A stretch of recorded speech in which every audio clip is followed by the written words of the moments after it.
国际空间站前段时间比较麻烦，因为它漏气了。不过最新的消息是，漏气的位置已经被宇航员们找到并且修补好了。这个本身倒没什么好说的，有意思的是他们用来找到漏气点的方法和用来修补的工具，相比起这台造价达到1600亿美元的高科技产品而言，实在是反差太大了。因为他们靠的是一袋茶包。我是百科全书火箭树，今天我们就来聊聊这个故事。说来有点不可思议啊，但其实国际空间站一直以来就存在少量空气泄漏的，所以需要不断的用混有氧气和氮气的高压气瓶来补充损失的空气。本来这样呢，相安无事，谁也没有想着要去把漏气的问题真正解决掉。直到最近，漏气的速度翻了5倍，宇航员们才不得不想办法要去堵漏了。堵漏的第一步肯定是找漏啊，而在找漏的过程中，立下奇功的居然是看起来毫不相关的茶包。这袋茶包在位于俄罗斯部分的星辰号服务舱被打开之后呢，就在微重力的作用下漂浮了起来。接着宇航员们关闭舱门，用摄像机观察茶叶的漂浮情况，他们看到茶叶缓慢地飘向墙上一处十分隐蔽的划痕，这就说明空气正是从那儿泄漏出去的。好，目标已经找到了，接着就该是采取行动了。你想，好歹这是在太空，好歹它是一台集人类最高智慧的飞行器，总该用上一点什么高级的手段来达成任务吧？但其实他们只是沾了一条胶带而已。胶带茶叶解决了极端环境下最致命的问题，这实在是让我又对身边不起眼的小东西有了一种全新的认识，同时也让我想到这样一个问题：胶带它为什么可以用来粘东西？废话，不是因为它上面那层黏黏的胶吗？那为什么那层黏黏的胶就能把东西给粘住呢？因为它很黏啊。好吧，本质上它是一种力，能够把相隔很近的物体拉在一起的力，它叫做范德华力，得名于荷兰物理学家范德华，是一种分子间的作用力。下面我尽量用最浅显的语言来给大家讲一讲，这究竟是怎样一种力，而胶带又是怎么使用这种力的。我们都知道啊，咱们身边的所有物质，包括我们自己，都是由微观层面的原子和分子组成的。原子当中包含带正电的原子核和带负电的电子，它俩所带的电荷正好相等，所以相互吸引也就相互抵消了，表现出了不带电的电中性。分子则是由原子与原子之间通过化学键结合在一起形成的。所谓化学键是指原子之间由相互交换的电子手拉手牵在一起所形成的一种结合力。它之所以能够让分子保持稳定呢，也是因为静电平衡，没有多出来的正电，也没有多出来的负电，正好两两配对，最终表现出来的也是电中性。但是来了，即使是在稳定的原子和分子当中，电子也是会发生微小的偏移的，从而改变其电荷的分布。这就意味着一个分子的某个部分会暂时带上一定的负电荷，而另一部分则带上了正电荷。于是不同的分子之间就会因此相互吸引，就像是有数十亿个微观的磁铁一样，把彼此吸引在了一起。而这种吸力呢，就叫做范德华力了。不过范德华力有2个问题，一是它仅只在2种材料非常靠近的情况下才会起作用，二是它是属于一种分子间的弱相互作用力，所以结合的强度并不算高。但胶带就恰恰把这2者都利用上了，来看看它是怎么做的啊。胶带通常都包含一个基底层，在基底层上面呢涂着2样东西，一样是提供弹性的橡胶聚合物，或者是其他类似橡胶的富有弹性的聚合物，你只要把它想象成果冻就可以了。另一样呢是提供粘性的，称为增粘剂的化合物，两者组合在一起呢，就形成了一种特殊的粘弹性材料。胶带的粘性大小就是由这2者的比例，它们涂在基底层上的厚度以及基底层所使用的材料决定的。当胶带粘到物体表面上后，是不会发生任何化学反应的，相反呢，起作用的是一个物理过程，柔软的粘弹性材料流入到物体表面极其细微的缝隙和凹槽当中，将这些地方填满，与此同时也让自己的分子与物体表面分子之间的距离近到了足够产生范德华力的程度。在范德华力的拉拽之下呢，胶带自然就不容易从粘上去的地方揭开了。不过正如我们一开始说的，这个力呢就是一个弱相互作用力，所以你要是稍微用点力的话，还是可以把胶带给撕开的。也就是说，它是一种可逆性的连接方式。说到这儿呢，我就想到了硬币的另一面502，这个彻底不可逆的家伙又是用什么方式来粘东西的呢？实际上它靠的也是分子之间的相互作用力，只不过这次换成了强相互作用力氢键。它是一种比较特殊的分子间的静电吸引力，存在于一个分子的氢原子与另一个分子的氧原子之间，而它的产生也与电子相关。就拿最简单的水分子来举例啊，其中的氧原子是一个贪婪的电子收集者，它霸道地将本该与氢原子共享的电子扯向了自己一边，这就使得氢原子带有一定的正电荷，而自己则带上了一点的负电荷。因此，不同分子中的氢氧原子就会互相吸引，形成所谓的氢键了。这种氢键的聚合力非常强，所以非常适合用来做胶水。这么说起来，水本身就含氢键，所以也很适合用来做胶水咯。是的啊，这就是为什么两个塑料片上沾上水之后就不太容易分开的原因了。当然咱们也不能忽视气压在其中扮演的角色。不过水会蒸发，蒸发完之后粘性就消失了，怎么才能让这样的粘性一直保持呢？就得要固化了。比如把其他含有氢键的分子，一般都是高分子，溶到水里面或者是其他溶剂当中，等水和其他的溶剂蒸发之后呢，留下来的就是固化后的粘合材料了。我们办公用的胶水，或者是木工胶水，甚至是以前人们用的面糊之类的，都是这种类型。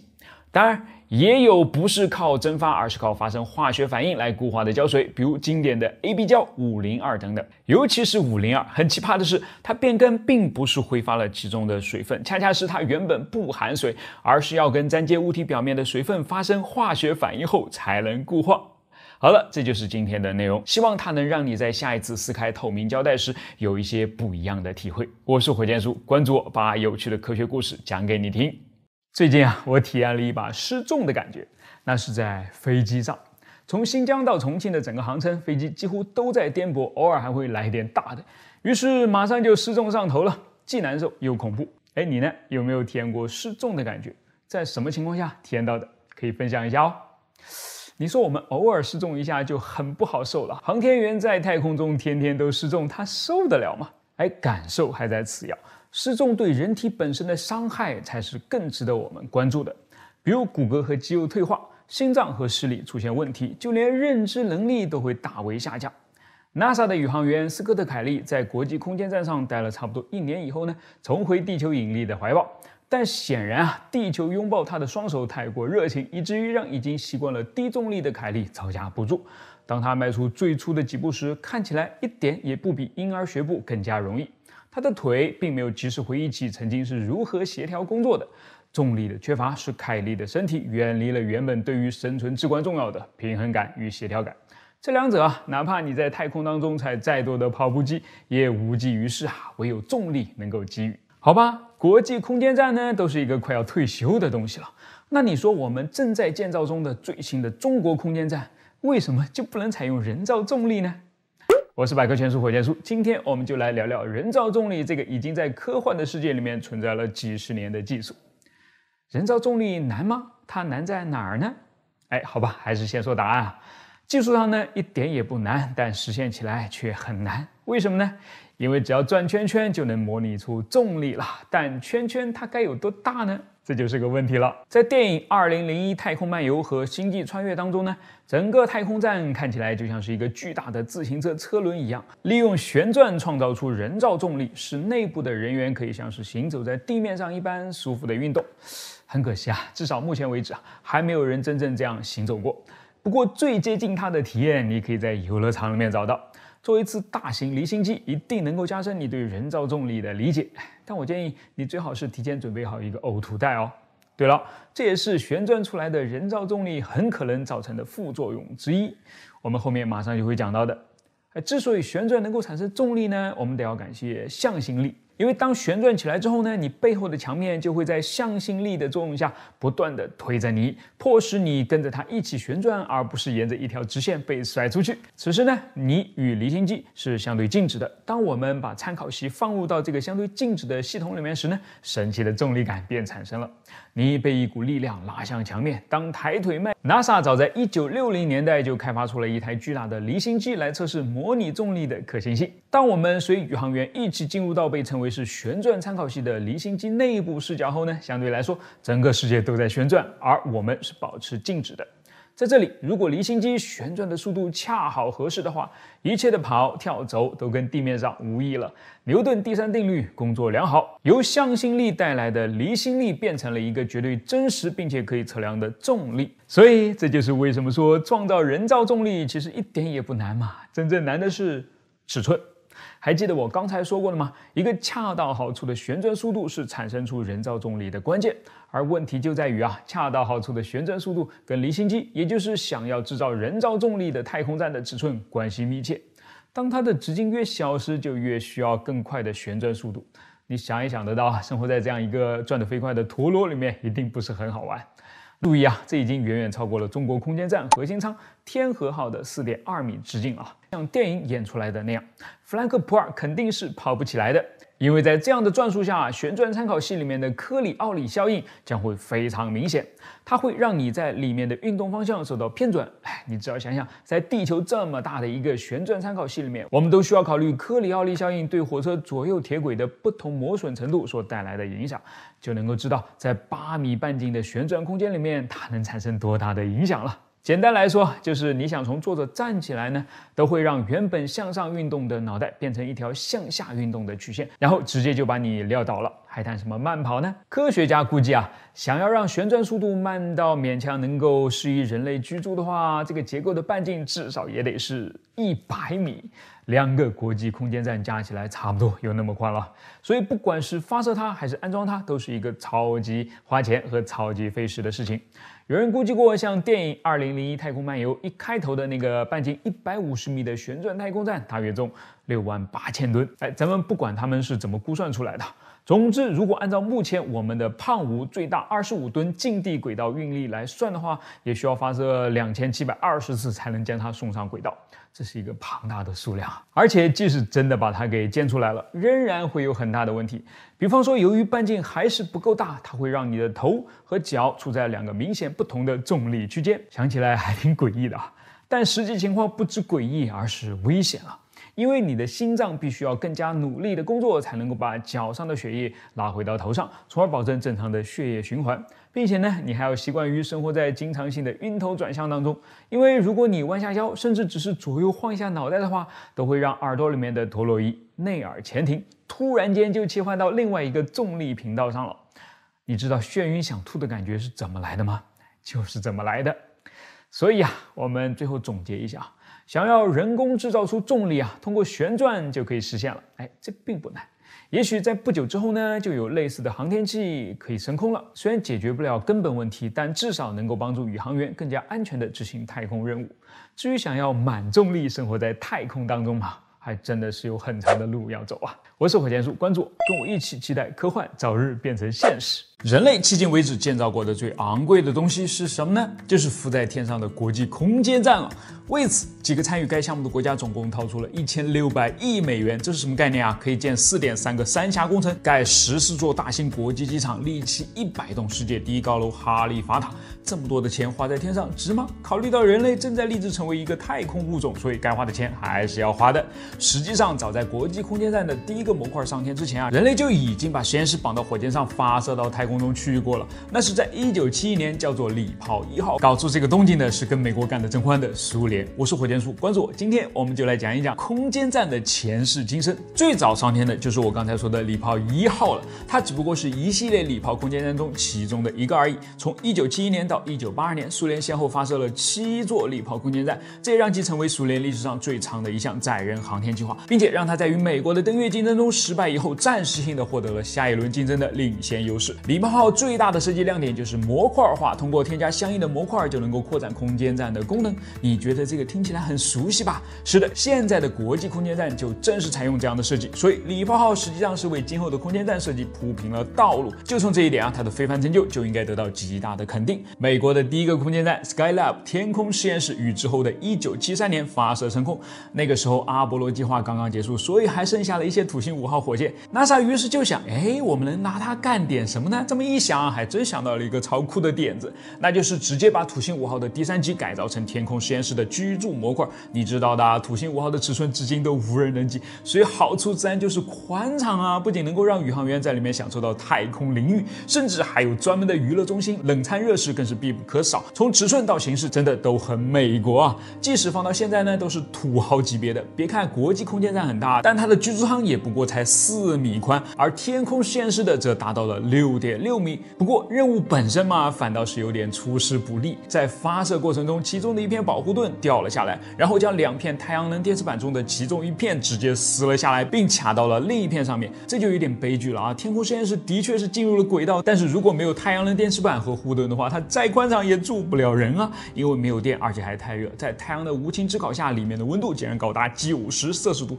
是让 NASA 头疼不已。但这恰恰就活生生的把他们给逼出了超强的太空维修能力。如果他们知道后来的哈勃空间望远镜也要让他们像这样在太空中大修的话，就一定不会抱怨什么了。在经过了几次的太空行走之后呢，宇航员终于修复了被卡住的太阳能电池板，并搭起了一个鲜艳的太空凉棚，温度降下来了，电也回来了。于是先后有3批宇航员总共在里面居住了171天，创下了当时的最长纪录。在这期间啊，他们得以完成数十项包括生物学、物理学和天文学的实验。当然，最重要的是让 NASA 知道了，当人体长时间待在太空中时，究竟会发生什么样的变化，身体上和心理上的，从而帮助他们设计出更加合理的太空健康计划。1979年7月，轨道高度越降越低的天空实验室呢，最终落回大气层，在印度洋上空分崩离析。那么下一个该轮到谁了呢？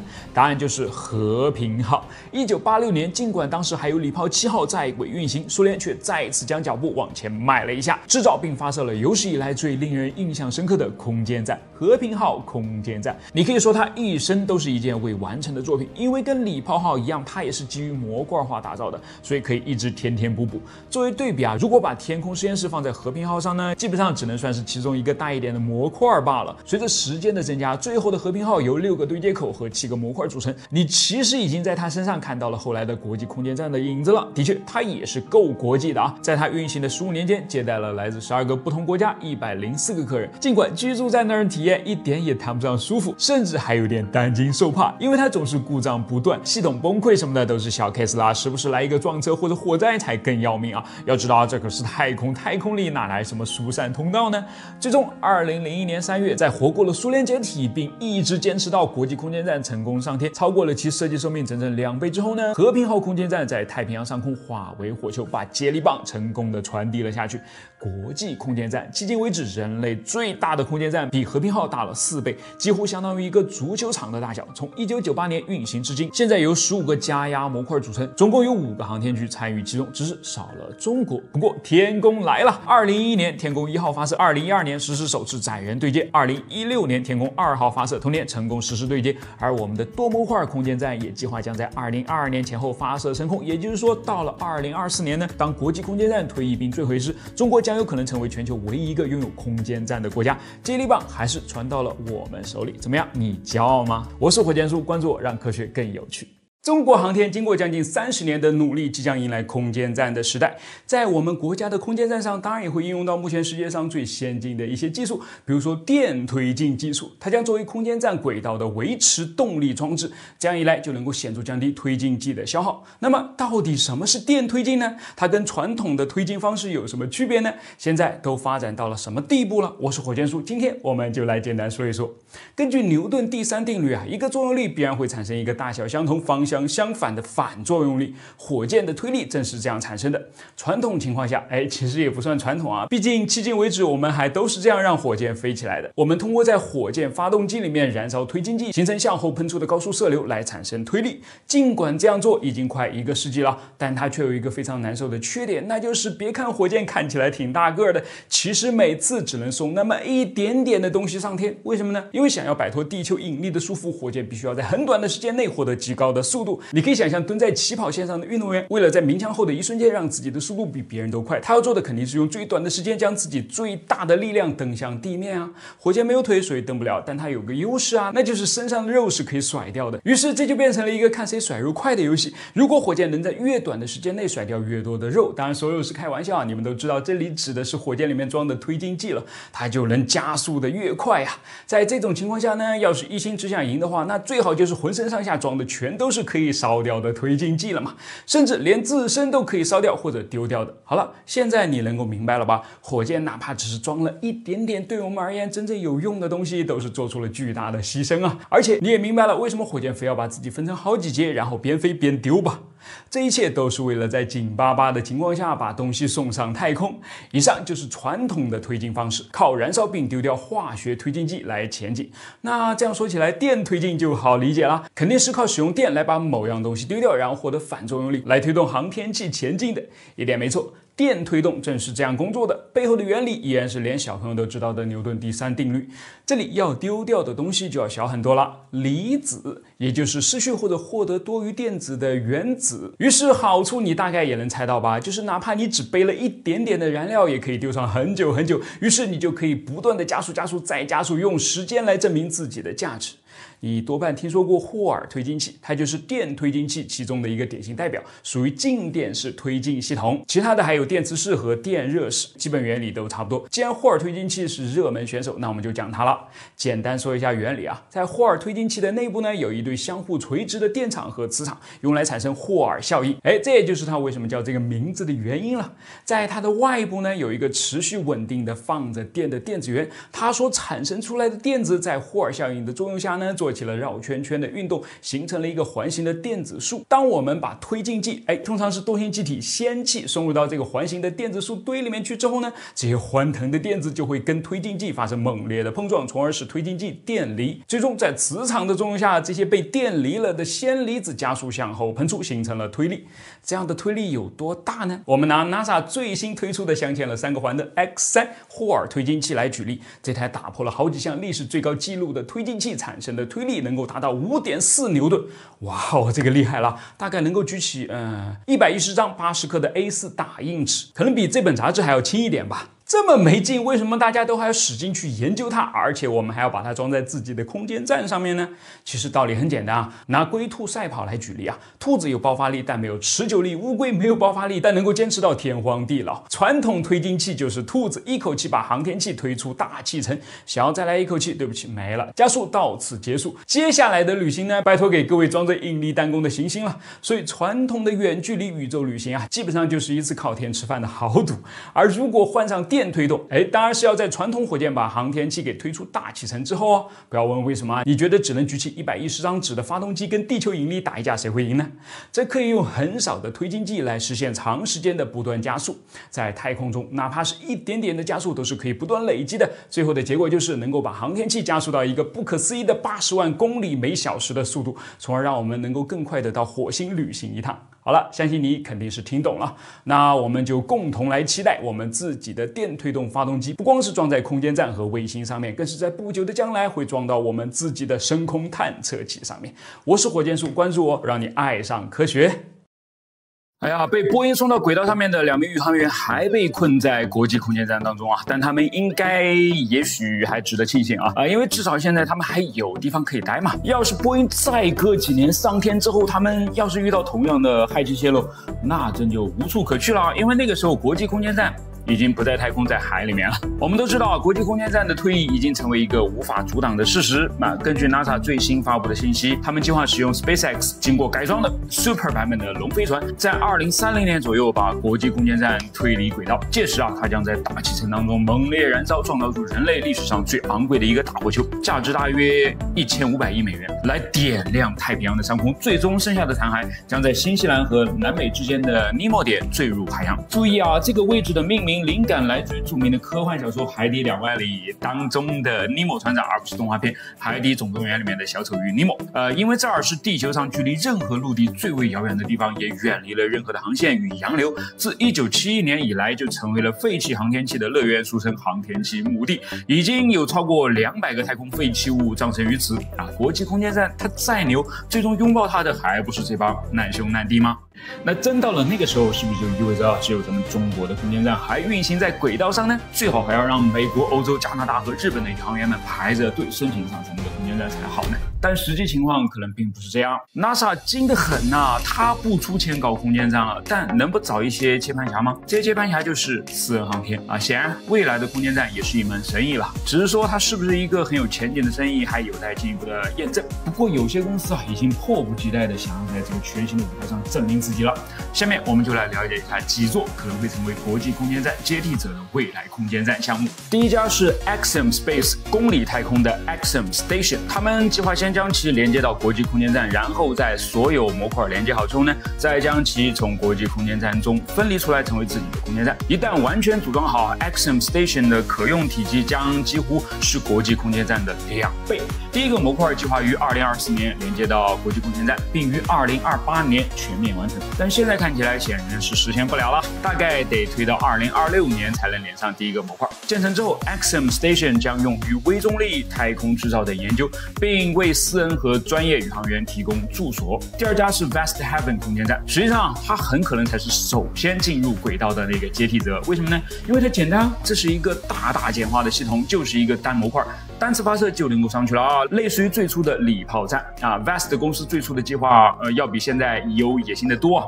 他们原本是想通过星舰来发射巨大的模块，形成一个可以提供人工重力的旋转空间站，但目前转为专注于这个小型空间站了啊。其想法很简单如果你在龙飞船上进行私人太空飞行活动空间有限嘛，生命支持系统也很有限，为什么不把它对接到轨道上面的一个稍微大一点的飞船上面呢？这样的话，你就可以有更多的活动空间，并且这个空间站还不需要非常复杂，可以只使用龙飞船的生命支持系统就行了，只需要再增加一些消耗品嘛。所以这个空间站呢，只有大约10米长、3.8米宽，适合装在猎鹰9号火箭的顶部发射，可以预装多达150公斤的货物，包括科学实验设备、太空制造设备或者太空派对设备。它不像国际空间站那样是不会永久有人居住的，它只有一个对接口，一旦飞船离开，船员也必须要随之离开但它看起来足够简单，所以极有可能会在 Axiom Station 的任何部分发射之前就会就位，抢占一个先机。接下来是第3家 Orbital Reef 轨道礁空间站。它是一座由蓝色起源主导的大规模多模块低地球轨道空间站，将用于商业科研和旅游。它主要由蓝色起源的新格伦火箭发射新格伦火箭比猎鹰9号要大得多，整流罩可以容纳更大的载荷但是它又不如星舰大，因此空间站的一些模块是可充气的，它们是由 Sierra Space 塞拉太空公司开发的。实际上，塞拉已经在测试这些充气模块的可靠性了在一次演示当中，他们将其过度充气直到爆裂甚至还在一次测试当中把充气系统给扛挂了，足以证明这些模块虽然柔韧，但是却非常的坚固。这座空间站建成之后可以容纳10名机组人员，除了蓝色起源和塞拉太空，参与其中的还有波音，它将提供科学舱空间站的运营维护工程和星际客机载人飞船Redwire Space， 它提供的是微重力研究、开发和制造、有效载荷操作和可部署的结构。Genesis Engineering Solution 负责日常操作和旅游游览的单人航天器。另外还有一个是亚利桑那州立大学它领导一个全球大学的联盟，提供研究咨询服务和公共宣传服务。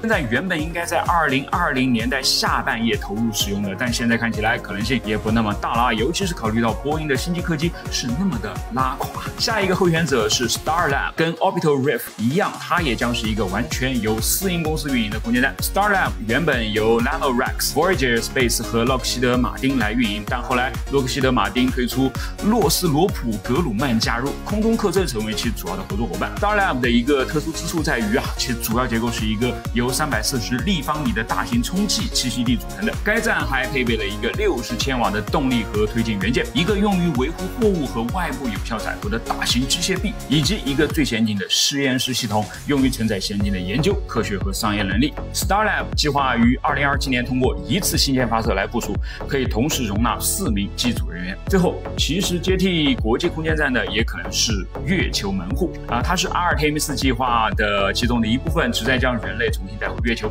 但它主要还是由 NASA 来运营的。其他几个政府航天机构参与，比如欧空局、日本宇航局和加拿大航天局。跟以上私人航天运营的空间站还是有本质的区别的，我们就不展开细讲了。所以你觉得以上这些哪个会是比较靠谱的一个呢？留言来分享一下吧。你能相信吗？航天飞机居然是从大气层边缘直接坠落回来的，怎么回事？飞机下降前呢都会广播，你有没有算过啊？从开始广播到实际落地，一般都要用多长时间？最少也要半个小时吧。但航天飞机从同样的高度落地只需要3分半钟。我们来算算拿普通民航飞机11000米的飞行高度来除以3.5分钟，得出的结果是航天飞机的下降速率达到了3140米每分钟，换算成时速呢就是190公里每小时，相当于自由落体的最终速度了。的确是正儿八经的掉落回来的。可是为什么并没有见它被摔得粉身碎骨呢？我是百科全书火箭叔，今天我们就一起来看看航天飞机那不可思议的降落过程。这个过程的起点始于垂直高度在300到700公里之间的近地轨道，终点则在美国佛罗里达东海岸肯尼迪航天中心的一条跑道上。所以航天飞机实际上要干2件事情一个是降低垂直高度，另一个是跨越水平距离。但最有意思的是，这两者它都是靠借力来完成的。降落借的是地心引力，跨越就更绝了，借的是地球的自转。举个例子假如此时航天飞机正在南美洲上方以28000公里每小时的速度朝着与目的地相反的方向绕行地球时，要怎么做才能够让它飞到目的地的上空呢？打个转向灯，直接拐个弯飞过去，可以吗？可以的。但是在太空中转弯呢，全靠发动机，而打开发动机就意味着要烧燃料。不巧的是，航天飞机的燃料罐已经被它给扔掉了，就是起飞不久后与机身脱离的那个橙色大罐子了。此时的航天飞机呢，只在这2个小引擎里面还剩了一点点的燃料，它们叫做轨道机动发动机，主要起2个作用。一是在发射的最后阶段，当这3个大引擎全部断粮之后呢，最后再推一把，把航天飞机送到最终的轨道上。第二是当任务执行完毕，需要返回时，反推一把，把航天飞机的速度降低一点点，好让它能够开始往下掉。所以这么说起来它是既没有足够的燃料来拐弯，而真要是拐弯了呢，也就别想着减速再回地球了。自然宇航员是不可能这么做的。那他们该怎么做呢？什么都不用做，只需要等着地球自己转过来就可以了。因为地球在自转，而航天飞机的绕行轨道却没有转，两者的相对位置当然就会发生变化啦。等到航天飞机的轨道已经来到了肯尼迪中心的上空时，它就可以掉个头，把轨道发动机里面的燃料全部烧光光，来减速，开始准备下落了。你说掉头这种操作它是怎么完成的呢？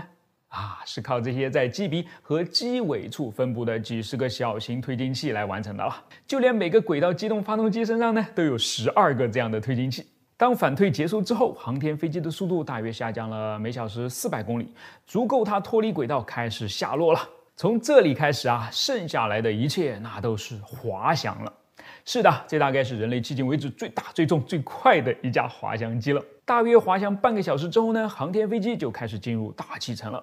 此时它的速度为27500公里每小时左右，音速的23倍，所以会与大气层发生剧烈的摩擦。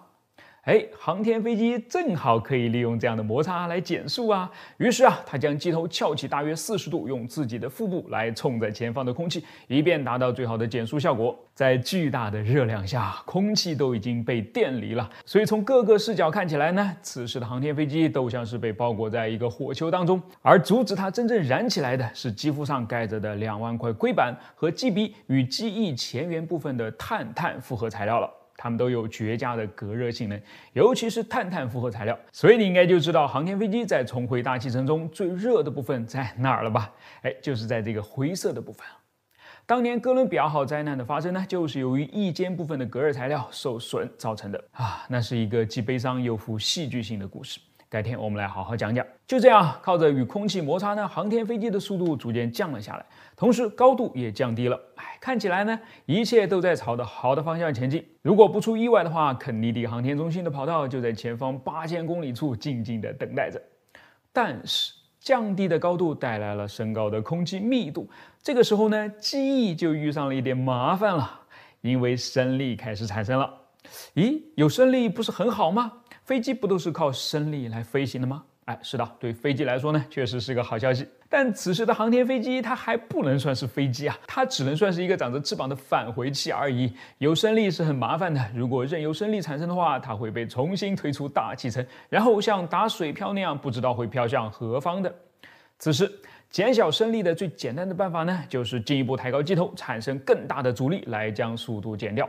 但这样做的话，有可能会产生超过隔热材料吸收极限的高温，将整架航天飞机融化掉。所以角度不能变，因此升力的大小也没法变。那能变什么呢？能改变升力的方向啊！升力的方向是垂直于机翼向上的。如果我们把航天飞机侧过来，自然也就改变了升力的方向了。侧得越厉害呢，升力在垂直方向上的作用也越小，就越能够避免发生打水漂的现象了。但你肯定已经想到了啊，机身侧过来，升力不就会把航天飞机推向侧面吗？没错啊，所以它就要左侧侧在右侧侧完美的走出一条波浪线出来。经过这一顿操作，航天飞机的速度已经降到了2750公里每小时左右了，正式成为了一架飞机。只不过呢，是一架设计的比较糟糕的飞机了。你从它小的可怜的机翼就能够看得出来啊，在操纵空气方面它是捉襟见肘的。好在啊，一套由5台电脑组成的飞行控制系统，还是可以通过调整副翼和尾舵来有限的控制航天飞机的翻滚、偏航和俯仰的。甚至还能这样将尾舵分开成2半，变成一个减速器呢。在来到高度3000米时呢，航天飞机已经完成了最后一次转向，对准跑道开始俯冲了。说俯冲呢，一点也不为过。普通民航飞机在下降的最后阶段，滑行路线与地面的夹角在3度左右，速度在250公里每小时左右。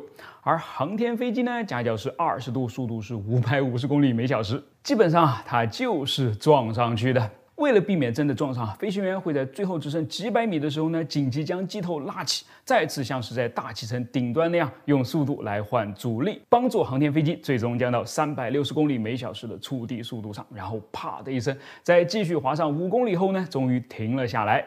时间从启动最后一次轨道机动发动机减速开始，只过去了1小时05分，差不多就是你的机长告诉你飞机准备下降所要用到的时间了。可它距离目的地的距离呢，是你的40倍。我是火箭叔，关注我，把不一样的科学知识讲给你听。美国计划在2024年重返月球，我们也正在为载人登月准备更大的火箭了。这让我想到一个有点脑洞的问题啊，如果登上月球的航天员由于突发情况回不来了，会怎么办？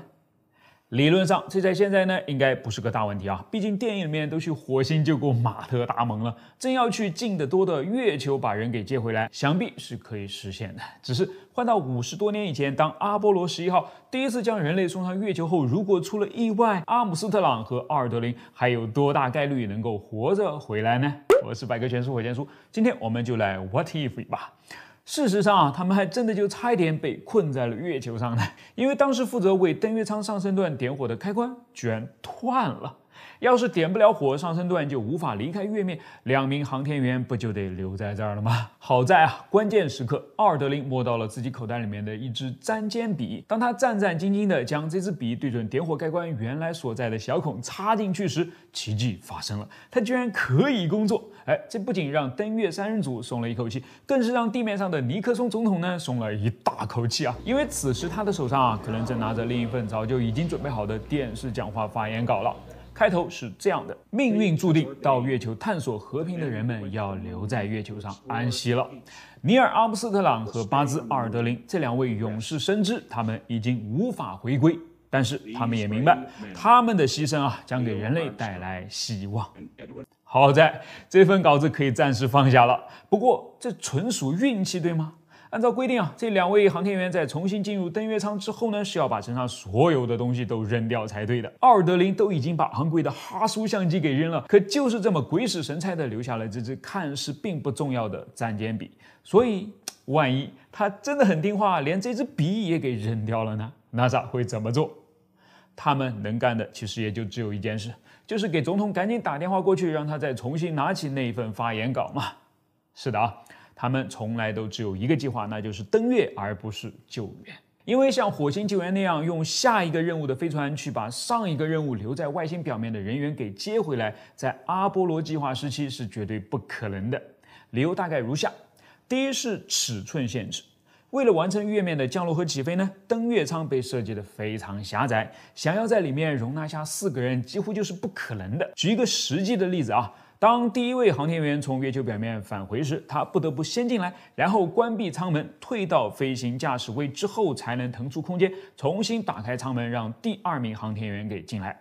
我们看到的登月舱的内部照片呢，无一例外全是用广角镜头拍出来的，因为那是唯一的方式，就差用上鱼眼了。在拍摄电影《阿波罗13》时，为了方便，登月舱里面的空间呢，实际上是已经被放大了的，即便看上去已经十分拥挤了，可以想象真实的情况会多么的糟。第二个理由是重量。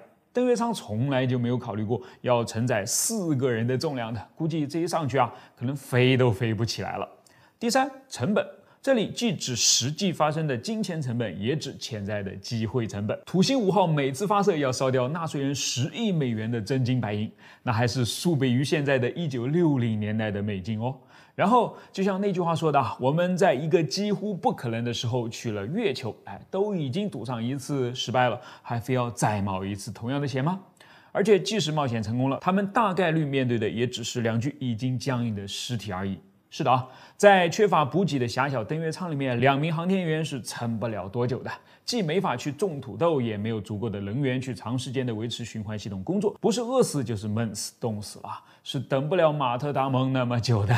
花10亿美金冒巨大风险带回2具尸体，其他什么也干不了，这成本你看看还留在珠峰上的绿靴子就明白是没人会干的。所以说来说去，2位阿波罗航天员活着回来的概率就为0喽。非常接近啊，除非 NASA 真舍得花钱啊。在阿波罗计划的早期呢，关于如何登月其实是有3种方案的。第一种是直上直下，就是火箭发射后直接飞到月球，然后垂直降落，任务完成之后再直接起飞回到地球，中间没有复杂的对接环节，是最有吸引力的方案了。但是它需要一枚超大型的火箭，开发周期和开发费用呢都是 NASA 难以承受的，所以很快就被放弃了。第2种方案是地球轨道交会。先将推进单元发射到地球轨道上，后者再将载人单元发射上去，2者对接合体之后呢，再出发前往月球。SpaceX 的星舰大概参考的就是这种路数吧。它一开始在 NASA 的内部呢得到了大力支持，尤其是那些看到了它有成为未来空间站潜力的人，更是不遗余力的为它站台啊。然而最终呢 ，NASA 却选择了一匹黑马。一开始得票最少的月球轨道交会了，也就是阿波罗计划真正执行时的模式。轨道器和登月舱到了月球轨道再分离和组合。我们的嫦娥5号呢也是这么做的啊，只不过它没有载人罢了。当然，前面2种方案也没有白研究。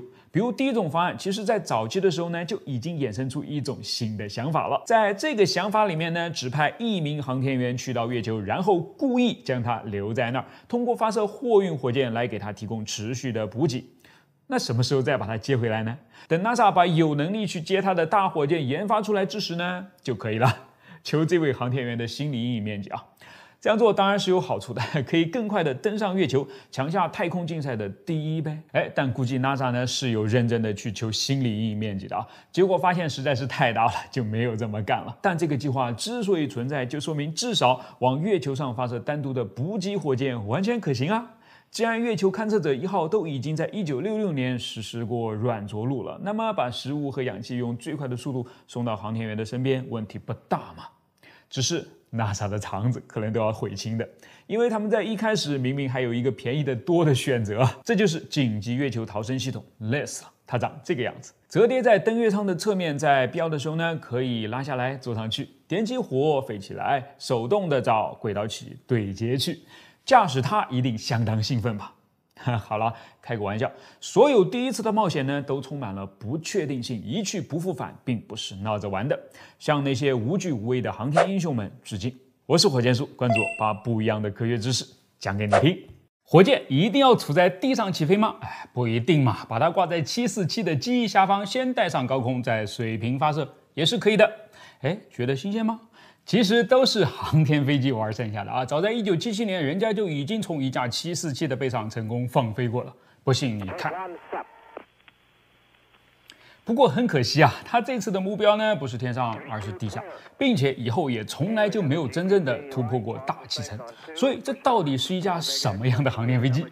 我是百科全书火箭叔，今天我们就来聊聊它的故事。它叫做企业号，在所有的航天飞机里面排行老大，于1976年9月首次亮相就受到了如明星一般的欢迎。为什么呢？因为它本身就是明星啊，是当时已经风靡全美的星际迷航里面企业号新建的现实版孪生嘛。所以在机库前面等待着迎接他的几乎全是星际迷了，就连剧中的演员也和 NASA 局长站成一排，兴奋地为这架不知道属于谁的飞船剪彩。这是属于 NASA 的吗？不全算啊，他们就连给它命名的权利都没有。原本想着这一年正好是独立宣言颁布的200周年，起名叫宪法号多好啊！但星际迷航迷的数十万封请愿信呢，瞬间就把总统办公室给淹没了。迫于舆论压力啊，只好改名叫企业号了。那这算是星际迷航迷的吗？更不算啊！首先，他的舰长叫做弗雷德海斯，是真正的阿波罗13号的飞行员，而不是虚构出来的詹姆斯科克。其次，他连一次太空都没有去过，更不可能像星际迷航里面的企业号那样来一次酷炫的超时空跳跃了。他的任务是为了测试，测试航天飞机那对没有发育成熟的小翅膀到底能不能支撑它重返大气后稳稳地落在跑道上呢？所以啊，它是拥有完整的结构、准确的质量分布、跟正常工作无异的起落架、翼面控制系统和5台飞行电脑。只是呢，由于不需要冲出大气嘛，所以就少了发动机，也少了真正的隔热瓦。当然，这些在轨道上用来调整姿态的小型推进器呢，也是画出来的了。但你注意到没有？人家也有多出来的东西啊，那就是位于鼻尖的这根探针了。它的目的是为了校准机载空气动力学设备的。伸那么长呢，是怕受到机身周围已经扰乱了的空气的干扰的。另外一样东西也很扎眼啊。把尾部整个包起来的尾椎了，倒不是因为它没有发动机，所以没有做喷口拿来遮丑的，人家当然也是有假喷口的啦，后面也是要做测试的。它的目的呢，是为了提高航天飞机整体的气动流线性嘛，在后面每一架真正的航天飞机被背在747背上时都是要扣上的，只不过企业号是唯一扣着它自己飞的而已。说到飞，它没有发动机，要怎么飞呢？这也正是测试的一部分了。因为考虑到航天飞机可能的降落地是西海岸的加州，而发射地则在东海岸的佛州，两地之间横跨全美，肯定是用空运最为快捷嘛。所以在航天飞机计划的一开始呢 ，NASA 就已经将一架专门用于运输它的飞机考虑了进来。结果就是这架经过了改装的波音747了，它可以把航天飞机驮在背上，带着它飞。为了减少改变的气流对尾翼控制面的影响，你看它与普通747最大的区别就是这儿了。超宽的水平尾翼加上立在外面的附加鳍片，经过多次实验之后呢 ，NASA 确信这架奇怪的合体机械是可以飞上天的，于是就大胆地进行了验证。当然，背上的企业号里面，一是没有带飞行员，二是所有的系统都处于关闭状态，三是连一切可以活动的部件都是锁死的。这种真实的飞行呢，让 NASA 得到了很多的宝贵数据，并且也的确看到了一些只有实测才会出现的问题，比方说超出预期的湍流引发的震颤等等。在解决掉这些之后呢，下一步就是带人的开机测试了。2名飞行员会进入到企业号，并且开启完整的系统，以便为机上供电和制冷。其中最重要的就是看看5台飞行电脑是否能够在这种情况下正常工作了。因为没有他们啊，任凭你再有经验的飞行员都是白搭。航天飞机的小翅膀靠双手双眼再加上双脚都是玩不转的，它需要非常细微与迅速的修正才能保持姿态顺利降落，这个人是的确干不了的，所以才准备了5台嘛，其中1台是备份，另外4台呢相互纠错，冗余做的简直是够够的了。好了，到了1977年的8月12号呢，该做的准备都做过了，是时候让747背上的企业号单飞一把了。计划是这样的啊。当两架合体的飞机到达7600米的高度和500公里的时速时呢，波音747开始俯冲，为背上的企业号提供更大的升力，然后爆炸螺栓炸开，两机分离，一上一下，一左一右，各自继续下面的任务去了。不过呢，这里有个因素相当关键啊。你看它俩的机翼面积，就知道产生的升力完全就不在一个水平上。当747有足够的升力的时候呢，航天飞机是根本飞不起来的，那可怎么办呢？只有让两者的机翼攻角不同呗。航天飞机的攻角要更大才行，所以它在747背上才是翘起头来的。而且企业号翘的也要比它后面的几个兄弟更大，因为只有它才要真的单飞嘛。前面的支架呢长了大约2米。接下来最关键的就是降落了。企业号一共降落了5次，前4次呢都还不错，但是最后一次也是吸引最多关注的一次，连英国王子查尔斯都被圈粉来现场了，却差一点就变成尴尬收场了。大家可以自己看一看，连舱内2名飞行员的对话都能听得到哦。210, 200, real good speed. Shit. Okay, we're back to watching. Let the stick go. Hold it. Jesus. Oh, shit. Clear down. Speed brakes out. We're 130. Get the nose on. Okay, we're in direct. 实际上，这种情况正是由于完全自动的飞行控制系统和想要接管的有经验的驾驶员之间产生的冲突造成的。